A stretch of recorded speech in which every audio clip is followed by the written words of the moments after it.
Hey there, church. I guess it's winter now.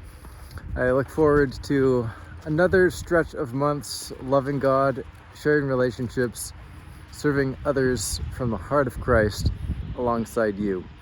I do hope that your start to the new year has come with grace. Grace is the theme of Epiphany, which is coming up every year. We celebrate Epiphany alongside the wider church across the world on the 6th of January. It's the end of the Christmas celebration.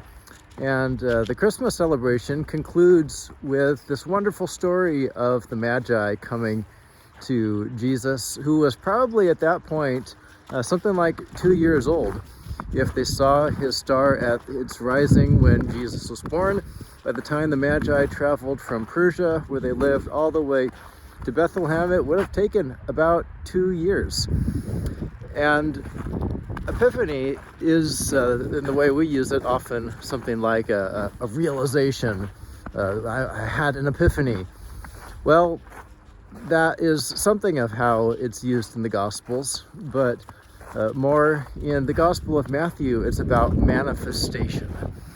Jesus made manifest to the whole world. The first people God draws to Jesus are these mysterious figures, the Magi. And so we will take that up in worship this Sunday, reflecting on how God always has something more to show us about life in grace, life with Christ, life with ourselves.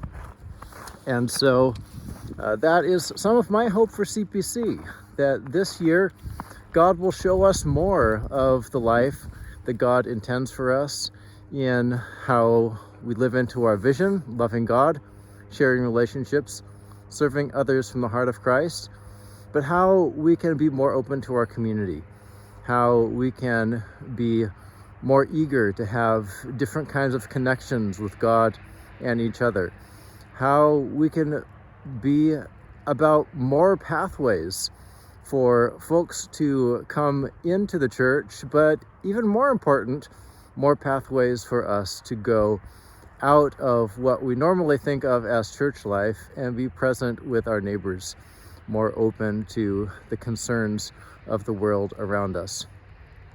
On your calendar, you might mark January 21st. We will have our annual congregational meeting, which this year we're going to hold in the middle of a potluck.